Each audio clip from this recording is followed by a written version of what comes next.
Shalom, brothers and sisters. Shalom. I want to talk about GOCC, Elder Ricard, and the name AHAYAH. To get straight to the point, this is no disrespect, but I want to respectfully disagree with what GOCC and the elders there are teaching. So let's get right to it. First, I'll say that I do not claim to be a Hebrew scholar, but I do claim to be one who has the wisdom to look at things for the truth and not a truth or not my truth. I refuse to read the Bible with shades on. I'm not going to read them with the shades of the white man, where you see everything through the white man's way. And I'm also not going to read the Bible through GOCC shades to see everything their way. I'm going to see this Bible as it is written, and I would suggest that you do the same. So let's get right to it. Exodus chapter 3, verse 2. I'm starting at verse 2 for a reason. I'm coming from the King James Version. Exodus 3 and 2 says, "And the angel of the Lord," or YAHUAH, we know that Lord is in all caps, so I'm going to say the Most High's name as YAHUAH. Some say YAHUAH, but I believe in saying YAHUAH. Same thing. "And the angel of YAHUAH appeared unto him in a flame of fire out of the midst of a bush. And he looked, and behold, the bush burned with fire, and the bush was not consumed. And Moses said, I will now turn aside and see this great sight, while the bush is not burnt." The reason I started Exodus chapter 3, verse 2, because I want you to see it says, "And the angel of the Lord," or "and the angel of YAHUAH." You see, because these brothers of GOCC are boasting when you get down to verse 13 and 14, where Moses asked the Most High his name. They're saying the Most High is answering directly himself out of his own mouth. Yeah, I'm sure the Most High did deliver the message through the angel, but it was an angel talking to Moses. The Most High was not standing there face to face with Moses. If you don't believe me, read Exodus chapter 3, verse 2. It was the angel of the Most High, not the Most High himself who came down. If you don't believe that, then you don't believe the Bible. But continuing, verse 5. "And he said, Draw not nigh hither, put off thy shoes from off thy feet, for the place whereon thou standest is holy ground." So the Most High told Moses, take your shoes off, because the place where you are standing is holy ground. Okay, now I want to talk about the word moreover in verse 6, Exodus 3 and 6. "Moreover, he said, I am the God of thy father, the God of Abraham, the God of Isaac, and the God of Jacob. And Moses hid his face, for he was afraid to look upon God." Now, remember this word moreover. It means in addition to or furthermore. So when we read verse 5, when the Most High told Moses to take his shoes off his feet, for it is holy ground, do you think Moses would have told the Most High to shut up and stop talking? Now, I know this sounds silly, but I'm saying it for a reason, which you will see in a minute.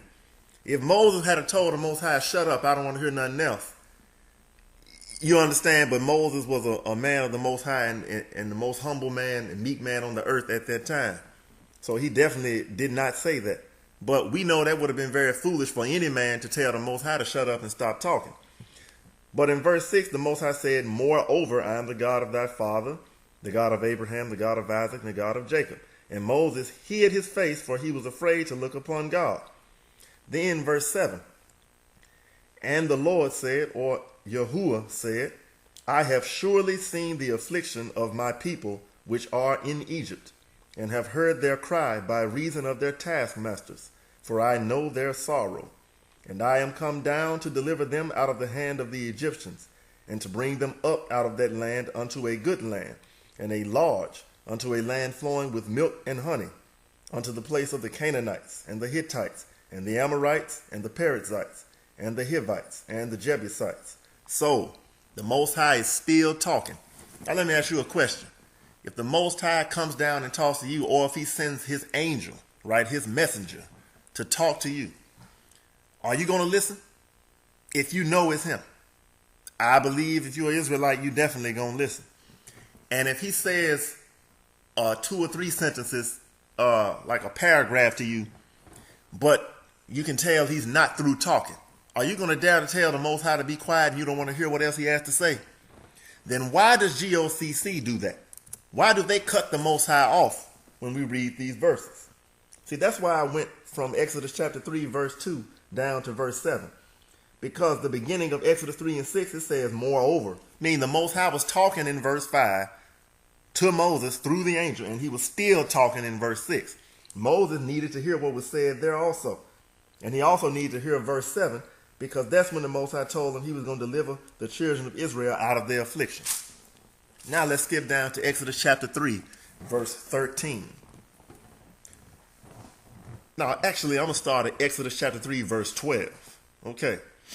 And he said, certainly I will be with thee. By the way, I will be in verse 12. What you think that's translated as? Yeah, it's AHAYAH. But it says, I will be right there. Food for thought. And he said, certainly I will be with thee. And this shall be a token unto thee that I have sent thee. When thou hast brought forth the people out of Egypt, ye shall serve God upon this mountain. Verse 13, Moses said unto God, behold, when I am come unto the children of Israel, and shall say unto them, the God of your fathers hath sent me unto you. And they shall say to me, what is his name? What shall I say unto them? Then verse 14, and God said unto Moses, I am that I am. And he said, thus shalt thou say unto the children of Israel, I am have sent me unto you. Now let's pause there, because at verse 14, that's usually where GOCC and the elders cut off. They say, we don't want to hear what the rest of the Most High statement is. We don't want to hear the rest of what the Most High had to say to Moses. But in verse 6, when he told them, moreover, Moses had to keep listening because he had some important stuff to say in verse 7 and on down. So that means we might need to listen to what the Most High said in verse 15 also. Verse 15, and God said, moreover, meaning the Most High was not through talking. If his name was I am and that was all, why was he still talking? Because he had something else to say. By the way, in Hebrew, there is no word am. The word is be. Look it up for yourself. I've seen the studies from brothers who are Hebrew scholars, and I looked in my concordance and theological dictionaries. It is there. So the Most High, if you want to be so ticky on the Hebrew, saying it's got to be AHAYAH, well, you need to figure out what AHAYAH really means. He literally said, I be who I be. If you translate it literally, character for character. But he said, I will be what I will be. Meaning, he's telling Moses, I'm going to be whoever I'm going to be. Moses was afraid to go to Egypt, okay? If you just read, you will find out that Moses was fearful of going. All right? He was asked to go and overthrow a whole nation which had our people in captivity for a long time. But the Most High is not afraid, but Moses was a man, so he was. Look up the word name, by the way. Look up the word name in verse 13. Exodus 3:13, look it up in your Strong's Concordance and do some grammatical study. The Strong's Concordance is not always good for grammar. You need to get something that teaches Hebrew grammar so you can understand what Moses was saying. Moses wasn't asking God how to pronounce his name. He was asking, by what authority shall I say unto them that I have come? And if you don't believe me, look it up in Hebrew. Just look up the word name. It means, obviously, name, but it means reputation, fame, glory. You understand? I'm going to give you an example. Floyd Mayweather has a reputation for knocking people out, being a boxer. If you somebody never heard of him, you might talk tough. You see him on the street and you might get to fight. But if he knock you out, then you going to remember his name. So knowing a name ain't just knowing how to pronounce it. So Moses was asking, what is your name? Meaning, I need to tell them by what authority, by what power I'm coming to deliver them. You understand? You know how the Israelites were. They started doubting the Most High after the Red Sea. So you know they had doubted Moses before they saw the Most High's miracles.